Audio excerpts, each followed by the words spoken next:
Bonjour, merci beaucoup d'être là. Aujourd'hui, j'aimerais parler des les liens avec la maman. Je vais revenir sur ces sujets parce que c'est essentiel de commencer à comprendre comment cette relation mère-fils ou mère-fille s'est forgée et pourquoi ça a une importance aujourd'hui dans ma vie adulte. Et je vais commencer à vous expliquer petit à petit dans plusieurs vidéos l'importance de comprendre les rôles de la mère. On parlera du père aussi, mais on va séparer les informations pour pas se perdre dans tout ça. Donc, commençons d'abord par l'essence de cette information. Je suis formée dans les ventres, dans l'utérus d'une maman. Encore aujourd'hui, on se reproduit comme ça.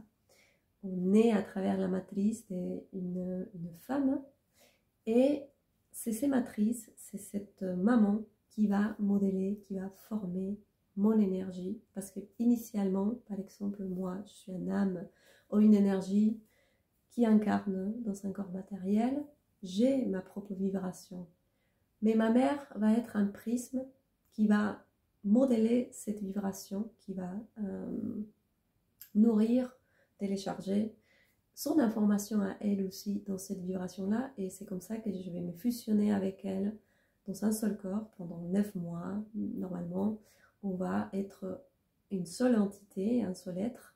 Mais voilà, il va y avoir un bébé qui se développe, qui se forme, et une maman inconsciente, malheureusement, jusqu'à présent, qui ne réalise pas qu'elle est en train de programmer une nouvelle vie dans son corps. Donc, la plupart d'entre nous, nous avons eu donc une mère inconsciente, et c'est pas de sa faute, c'était juste comme ça. Il faut commencer à enlever tous les jugements que nous avons par rapport à nos parents et par rapport à nous-mêmes. Donc, ma mère inconsciente, elle accueille une vie dans son ventre. Elle n'est pas consciente que sa façon de ressentir le monde va me conditionner ou je vais la capter. Et c'est comme ça que je commence à prendre, depuis que je suis un fœtus, je commence à apprendre à me relationner avec la vie grâce à la relation de ma mère avec sa propre vie. Donc c'est elle qui va commencer à créer des connexions neuronales dans mon corps pour m'apprendre à me relationner avec les mondes extérieurs.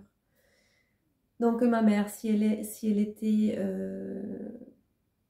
dépressive, si elle n'était pas d'accord avec sa grossesse, tout d'abord, si elle ne voulait pas avoir un enfant, si elle était en colère, si elle n'aimait pas mon père, si elle a vécu un gros traumatisme très important, si elle n'était pas émotionnellement stable, équilibrée, si elle n'était pas bien nourrie, si elle n'était pas protégée, si elle ne se sentait pas en sécurité, si elle était isolée, si elle était en colère, fâchée, voilà. Sa vibration va modeler ma propre vibration. C'est comme ça qu'on commence à se déformer pour venir dans la matrix. Normalement, on est essentiellement innocent, pur, doux, plein d'amour, mais la matrix commence à nous déformer, à nous couper en morceaux et on devient, voilà, un peu les personnes qu'on voit aujourd'hui qui sont très mal, mais c'est juste la programmation qui sont reçues, c'est les schémas de son âme aussi.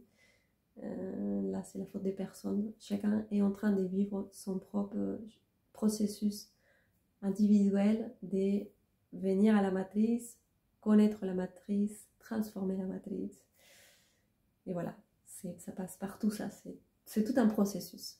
Donc voilà, nous arrivons donc, dans le corps d'une maman, dans son utérus, on va absorber son information, c'est elle qui va nous nourrir essentiellement. Si papa est présent, et il participe de la grossesse, oui, il va influencer aussi ma relation avec les hommes, mais si au contraire il était absent, je n'ai pas de relation avec lui, je n'ai pas de relation avec cette énergie-là. Donc principalement, c'est la mère qui modèle mon énergie. Déjà, on est pas mal.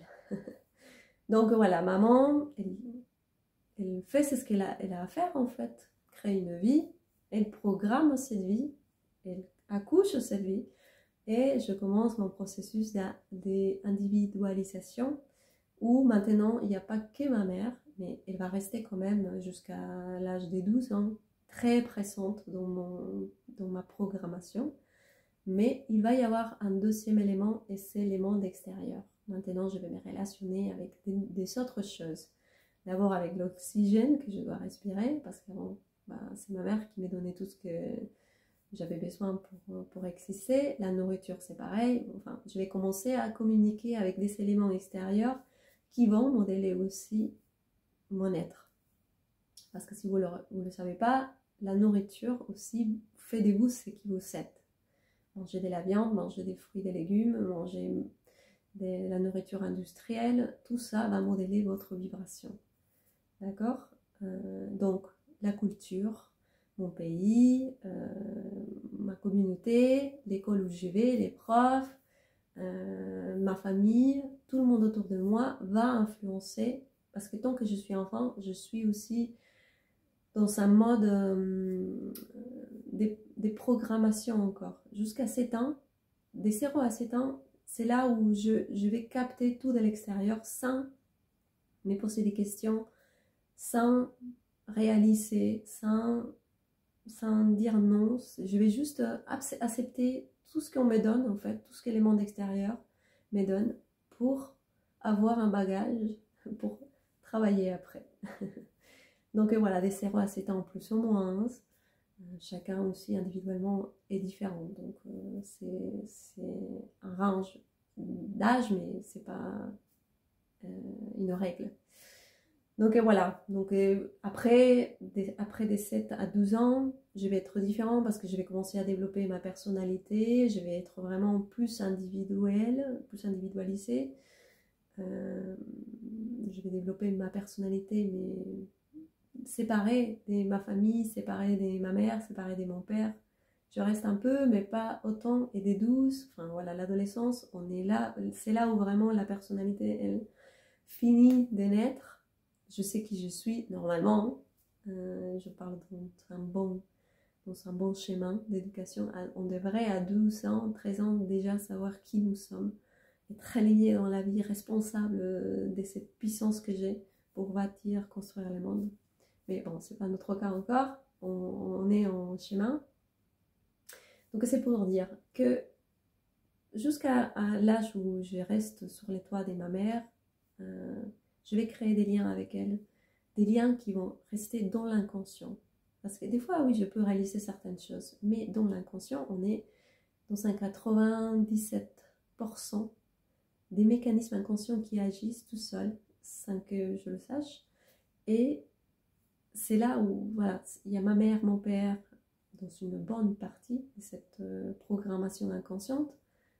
Tout ce que ma mère m'a apporté, m'a montré, m'a donné, tout est dans le monde inconscient et tout ça se garde dans ma mémoire cellulaire, dans mes cellules. Et c'est pour ça que je n'ai des mécanismes qui sortent des fois, qui sont plus forts que moi, même si j'ai envie de casser certaines choses, que j'ai réalisé certaines choses que j'aime pas de ma mère, bah je le fais quand même, parce que ma programmation cellulaire, biologique est plus forte encore. Donc comprendre ça, comprendre que ma mère a conditionné ma vie, mais pas, encore une fois, par méchanceté, c'est comme ça. C'est les schémas évolutifs de la biologie. Comme ça, on n'a pas à réapprendre tout à zéro. Tout s'est transmis à travers la biologie. On fait un copy-page et jusqu'à qu'un page réalise que c'est un page et qu'il peut changer cette copie, on va reproduire la même chose. Et nous sommes là aujourd'hui. Il y a beaucoup de gens qui réalisent déjà que nous sommes en train de reproduire les mêmes schémas que nos ancêtres. Et c'est le moment en fait de dire, allez, on va créer quelque chose de différent. Donc et voilà, comprendre sa relation avec sa mère. Parce que la mère est essentiellement la porte d'accès à la vie. Comment je me relationne avec ma mère? Je me relationne avec la vie. Et la vie, c'est l'argent, les sexes, la nourriture, les couples, les ressentis, l'intuition, les soutiens, l'accueil. Tout ça, c'est la vie.